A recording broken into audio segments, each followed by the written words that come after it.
What is up, everybody? This is the MMA Daily Blitz, brought to you by FanStream Sports, powered by DSP Media. Hey, be sure to like, share, and subscribe to this podcast wherever you get your podcasts. And also check out our brand spanking new YouTube page. You can follow me on Twitter as well, at Milan Jordan, just like it says on the bottom of the screen. All right, 2022, as you know, is rapidly coming to a close. The UFC's last of 42 events this year took place last weekend with a fight night card at the UFC Apex in Las Vegas. The main event was a top 10 middleweight matchup between Jared Cannonier and Sean Strickland. This was a close fight that ended up going the distance. It was a back and forth fight. Each round was razor thin, very, very close. No obvious winner in each round. In fact, none of the rounds were scored unanimously by all three judges. But when all was said and done, it was Jared Cannonier with a win by split decision. All three judges, this is what's weird, all three judges scored the fight 49-46. Two of them for Cannonier, one for Sean Strickland. Strickland obviously not happy with the decision. Cannonier thought he won 3 rounds, but like I said, it was a really close fight that really could have gone either way. After losing a title fight to then champion Israel Adesanya last time out, the win over Strickland puts Cannonier in line for either another title shot or, at the very least, a number one contenders fight in 2023. All right, checking out the rest of the UFC Fight Night card, the co-main event, Arman Tsarukyan defeated Damir Ismagulov by unanimous decision. The Armenian improves to 19-3 overall with his 6th win over his last 7 fights, while Ismagulov loses for the first time in 6 UFC fights, his first setback overall since 2015. Amir Albazi defeated Alessandro Costa by KO with a nice uppercut at 2:13 of round number 3 of their flyweight fight.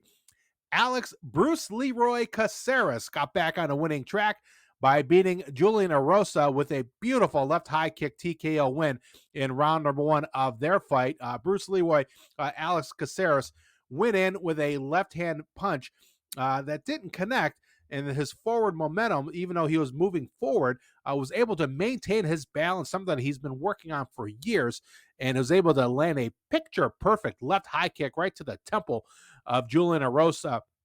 So Alex Caceres, very zen-like, very spiritual after the fight, as always. Very thought-provoking as well.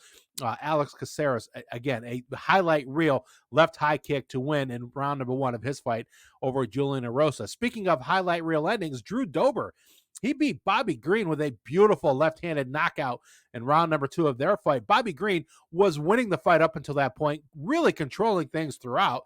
But Dober's one-punch power is always a concern for his opponents, and well, his powerful left hand ended the fight in this one. Again, a beautiful left hand. That's, I wouldn't say came out of nowhere, but that powerful left hand ends up winning this fight for Drew Dober over Bobby Green. And in the opener of the main card, Michal Oleksiejczuk defeated Cody Brundage by TKO strikes at 3:16 of the Stone Cold first round in their fight. All right, more UFC news. UFC 284 is set to take place February 11th in Perth, Australia. That card is headlined by a lightweight title fight between new champ Islam Makhachev and hometown hero and 145-pound champ Alex Volkanovski. However, a previously announced main card fight on that card appears to be on thin ice. ESPN reports that a middleweight bout between Robert Whittaker and Paulo Costa is now not likely to happen. Even though the fight is still listed on the UFC's official website, it has yet to be finalized. Costa is still in negotiations for a new contract with 1 fight left on his current deal.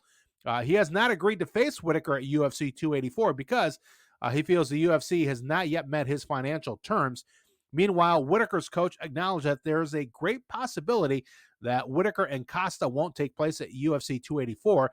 But Robert Whittaker, is in training, and he would be ready to fight a replacement. So we'll keep an eye on that.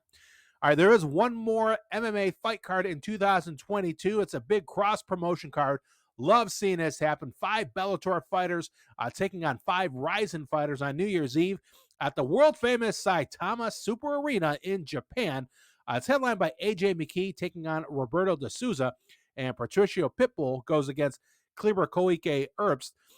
These two organizations, Scott Coker, of course, he leads Bellator. He's always on the forefront of trying different things and doing a cross promotion bout. And he was all about this. And as a matter of fact, Bellator and Ryzen, they're already discussing a possible second cross promotion event for 2023 that could possibly take place in the United States. So be on the lookout for that. But again, New Year's Eve at the Saitama Super Arena, Bellator's best taking on Ryzen's best. That should be a lot of fun to wrap up 2022.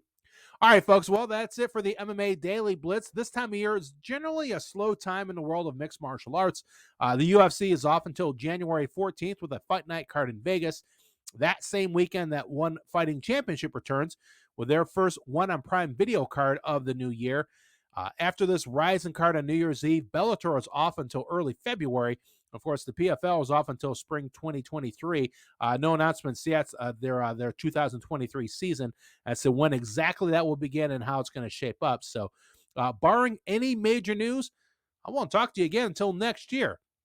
I appreciate and thank you for making the MMA Daily Blitz one of your podcast stops. And again, please like, share, and subscribe to this podcast wherever you consume your podcast. You can follow me on Twitter at Milan Jordan. The MMA Daily Blitz has been brought to you by FanStream Sports, powered by DSP Media. Merry Christmas, Happy Holidays, and may you all have a happy, healthy, and prosperous new year. Goodbye, everybody.